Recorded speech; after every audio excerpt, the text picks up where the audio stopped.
우리는 돈을 많이 벌어 부자가 되고 싶어 합니다. 그래서 돈을 많이 버는 방법, 부자가 되는 방법 등을 알고 싶어 합니다. 그런데 아시다시피 생각보다 부자가 되기 쉽지 않습니다.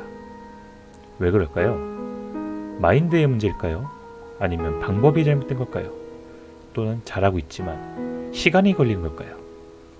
만약 앞에 말한 이 모든 것들이 사실 우리가 부자가 되지 못한 이유와 관련이 없다면 어떨까요? 여러분은 돈이란 무엇인지 진지하게 생각해 보신 적이 있으신가요? 우리가 뭔가를 얻기 위해서는 그 대상이 무엇인지를 알아야 합니다.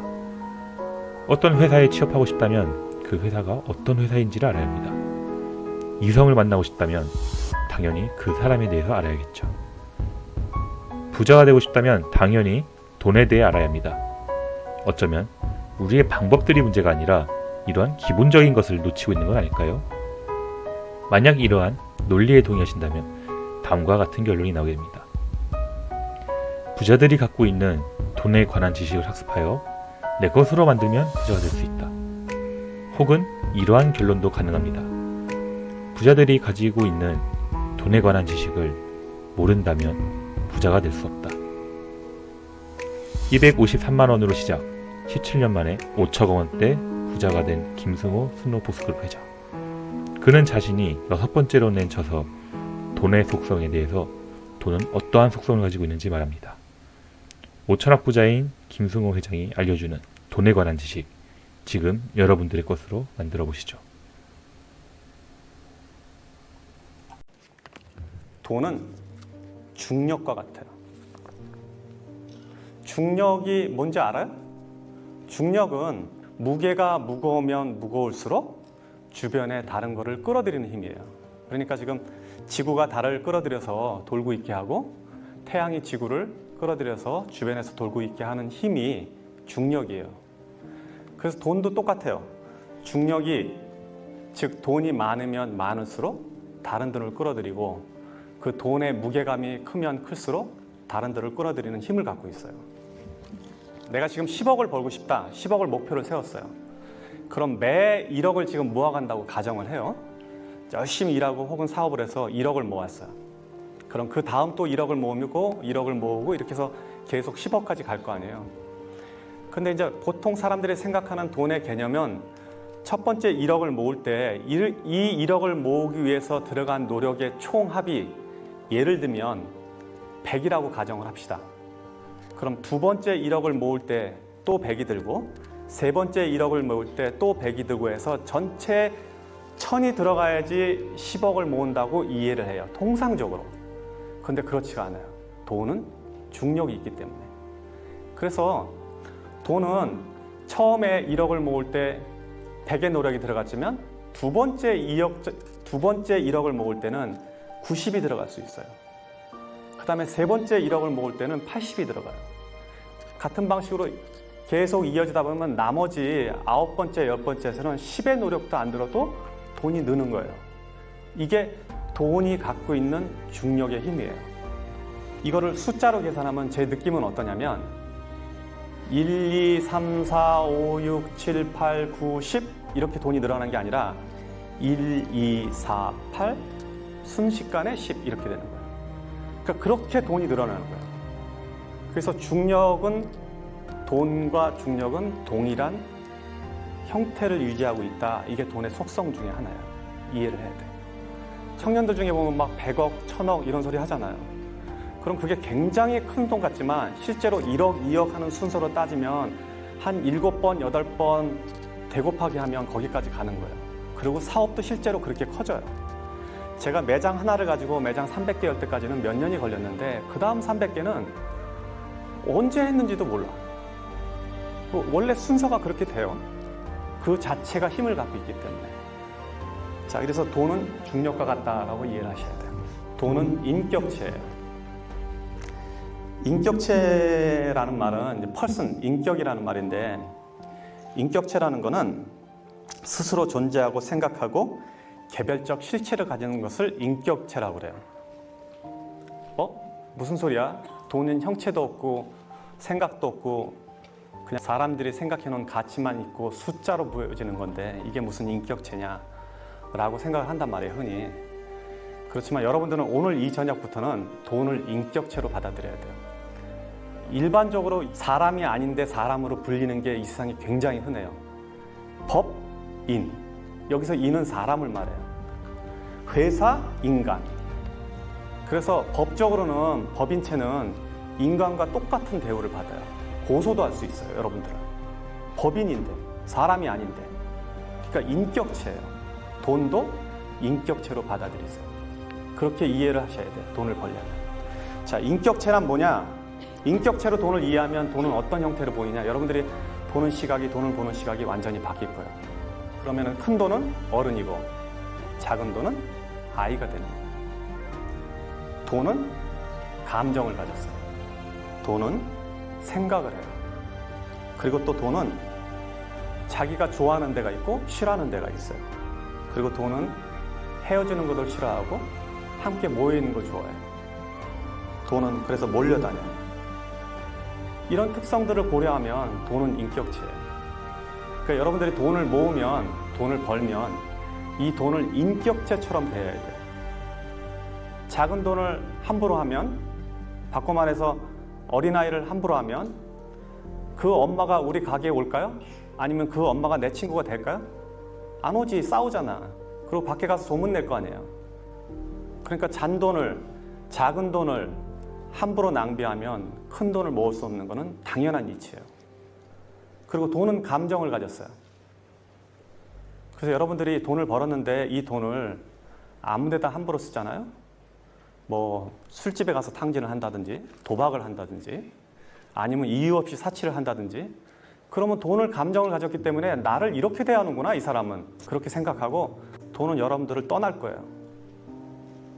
왜냐하면 돈은 자기를 갖다가 하찮게 대하는 사람들을 옆에 두지 않기 때문에 그래요. 또 돈은 생각을 가졌습니다. 생각이 있기 때문에 여러분들이 무슨 행동을 하는지 면밀히 이해하고 있다가 갈까 말까를 결정하고, 생각을 가졌기 때문에 여러분들이 좋은 일에 돈을 쓰면 그 돈은 다시 돌아와요. 작은 돈은 아껴야 되고 큰 돈은 제대로 보내줘야 돼요. 이게 돈을 쓰는 방식 중에 하나예요. 그래서 돈은 인격체다라고 이해를 해줘야 돼요. 일정하게 들어오는 돈은 불규칙한 돈보다 힘이 세다. 사업이나 자기 생활에서 이거를 이해 못하는 사람들은 절대 돈을 못 모읍니다. 일정하게 들어오는 돈은, 일정하게 들어오는 것 자체가 어마어마한 힘이에요. 아까 내가 중력 얘기했죠. 중력. 큰 돈은 상대적으로 작은 돈보다 중력이 셀 거예요. 그런데 일정하게 들어오는 돈은 한 번에 몰려다니는 돈보다 힘이 세요. 매달 100만 원씩 버는 사람은 1년 내내 굶다가 어느 날 1000만 원 버는 사람보다 힘이 세다는 얘기예요. 이거를 캐시플로우라고 얘기해요. 일정하게 물이 들어오는 거. 비가 일정하게 골고루 오면 곡물도 자라고 온도를 유지하거나 세상을 사는데 편리한데, 만약에 한 번에 비가 몰아서 오면 어떻게 될까요? 연량 강수량이 200mm밖에 안 되는데 1년 내내 안 오다가 200mm 한 번에 와. 이러면 우리 풍수로 죽게 되는 거예요. 돈도 똑같은 거예요. 그래서 돈을 어디 가서 일당으로 돈이 많이 버는 사람들 있죠. 뭐 기계 고치고 뭐 설비해갖고 하루에 30만 원, 50만 원 버는 사람들, 돈을 못 벌게 돼 있어요. 그 구조적으로. 그렇게 하루 일당씩 보면 30일이면 얼마 이렇게 계산하면 여러분 수입보다 몇 배 되는 것 같지만, 실제로 그런 사람들은 일정하게 돈이 들어오지 않기 때문에 그 돈을 모을 능력이 사라져버려요. 사업도 마찬가지예요. 매출이 주말에 500만 원 오르는 거 아무 의미 없어요. 매일 100만 원 오르는 게 더 좋은 거예요. 왜냐하면 일정하게 들어오는 돈은 그 돈 자체가 강력한 힘을 갖고 있어요. 그래서 우리도 예를 들면 이렇게 사람들이 많은 데 가면 경찰 몇 명이 군중 전체를 통제할 수 있죠. 그 통제할 수 있는 힘이 뭐예요? 그거는 조직화되어 있기 때문에요. 우리는 조직이 안 돼 있는데 경찰들은 조직화되어 있고 명령 체계화되어 있기 때문에 수많은 군중을 통솔할 수 있다고. 그러니까 일정하게 들어오는 돈은 조직화된 돈이라고 봐야 돼요. 그래서 그 돈은 다른 돈들을 이겨요. 더 큰 돈, 목돈 2천만 원, 3천만 원 들어오는 거 아무 의미 없어. 매달 100만 원, 200만 원 버는 게 아주 무섭고 중요한 돈인 걸 알아야 돼요. 고생해서 번 돈은 공짜 돈보다 힘이 세다. 이거는 좀 이해하기가 쉬운데, 돈은 같은 100만 원이라도 혹은 같은 1000만 원이라도 그 숫자는 가치는 지금 현재 보여지는 가치는 동일하더라도 그 돈이 벌어진 과정에 따라서 그 돈의 무게가 틀려져요. 여러분들이 고생해서 벌은 돈은 돈의 가치가 무게가 100kg라 그러면 누가 준 돈은 1kg도 안 되는 거예요. 그래서 가볍게 날아가요. 이치를 아시겠죠? 그런 돈은 그냥 흩어져 버려요. 복권에 당첨됐다든지 갑자기 사업을 해서 돈을 벌었다든지 혹은 누가 줬다든지 유산으로 받았다든지 땅값이 갑자기 올라서 떼부자가 됐다든지 이런 사람들의 돈은 같은 1억이라도 내가 벌어서 꾸준히 모아서 적금 들어서 벌은 돈 1억하고는 전혀 다른 가치를 갖고 있는 거예요. 고생해서 번 돈은 공짜인보다 그 힘 자체가 그리고 그 중력 자체가 전혀 다른 역할을 하고 있어요. 성공이라는 거는 한 사람의 성공은 그 이면에 굉장히 많은 사람의 슬픔과 고생을 바닥에 두고 있어요. 돈은 몰려다니기 때문에. 그래서 성공한 사람들이 하는 실수가 뭐냐면 지금 이런 거를 잘 지키지 않는 게 보통 성공한 사람들이 흔히 하는 실수예요.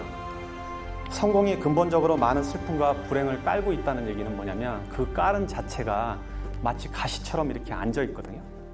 그래서 그 가시를 다독이지 않으면 결국 가시는 내 몸을 찔러서 돈을 많이 벌어도 다시 돈을 흩어지게 만드는 힘을 갖는다고요. 그래서 이런 원리들을 이해해야지 우리가 돈을 모으고 관리하고 유지하고 더 확장해 나갈 수 있는 거예요. 그래서 여러분들은 성공하고 나면 혹은 성공하기 전에 이 원리를 이해해야 돼요. 이 원리를 이해하지 못하는 많은 창업가들, 사업가들 혹은 젊은 친구들이 사업에 나가서 많은 돈을 벌었을 때 불과 몇 년 만에 혹은 순식간에 다시 바닥으로 내려앉는 것은 당연한 이치예요. 남의 돈을 대하는 태도가 내 돈을 대하는 인격의 근본이다. 친구들끼리 회비를 모았는데 회비를 모아서 어떤 일을 할 때는 내가 평소에 하는 소비보다 더 아까워지 않고 소비를 한다면 이거는 남의 돈을 대하는 태도가 옳지 않음으로 인해서 결국 내 돈을 대하는 태도를 무시한다는 걸 이야기할 수 있어요. 내가 살 때는 내 돈을 쓸 때는 친구의 저녁 자리에서 내가 돈을 낼 때는 사이다 하나 더 주문하는 거, 술 한 병 더 주문하는 게 신경이 쓰이는데 친구가 저녁 산다고 그럴 때는 고기 2판 시키고 소주 시키고 막 시키잖아요. 그렇게 만약에 대한다면 그 사람은 남의 돈을 대하는 태도가 옳지 않다는 거예요. 결국 그거는 자기 자신이 갖고 있는 돈을 대하는 태도와 동일해져요. 그래서 이런 사람들은 돈에 존중을 못 받게 되는 거예요. 그래서 공공물품이라든지 세금으로 어떻게 마련한 시설물, 형태, 서비스 이런 것조차도 이게 공공자산이면 결국 그 안에 내 돈도 있고 남의 돈도 있잖아요. 남의 돈을 존중하는 태도가 자신의 돈을 존중하는 태도와 동일해져요. 예를 들면 미국의 사업가들은 주식회사로 회사를 움직인다 그러면 그 주식회사의 자기 지분만큼 다른 사람들의 지분이 있다는 걸 이해하기 때문에 사적으로 회사 일을 쓸 때와 공적으로 쓸 때 구분을 굉장히 명확하게 하는 편이에요. 그런데 여기서 회사를 운영하는 사람들 중에 상당히 많은 사람들은 회사에 불과 몇 프로의 지분을 갖고 있고 사장이긴 해도 이 전체를 자기 재산으로 이해를 한다고요. 그런 사람을 나무라는데 보통 우리들도 흔히 일상에서 그런 실수를 저지르게 된다고요. 그래서 남의 돈을 대하는 태도는 꼭 내 돈을 대하는 태도와 동일하다고 이해를 하셔야 돼요. 이거를 조금 더 설명하면 이제 수학이론이라고 나오는데 제가 책에 쓴 글이에요. 여러분들이 저보다 책을 더 잘 알더라고. 뭐 공부한 사람도 막 앉아갖고 몇 페이지에 뭐 있다고 막 얘기하는데 여러분들이 쓴 글 중에 누가 옮겨놓은 거 보면 야 이거 글 잘 썼다 그러고 알고 보면 내 글이더라고.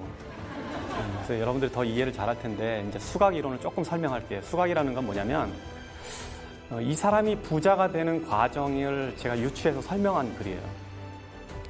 수각이 크다는 건 수각이라는 거는 물을 받는 돌이거든요. 절에 가면 많이 있어요. 물이 그 안에 흘러 들어오면 그 흘러 들어오는 물을 모았다가 일부를 내보내고 계속 모을 수 있게 하는 구조인데 우리가 저런 돈의 철학을 잘 이해하지 못하면 수각 자체가 없어져요.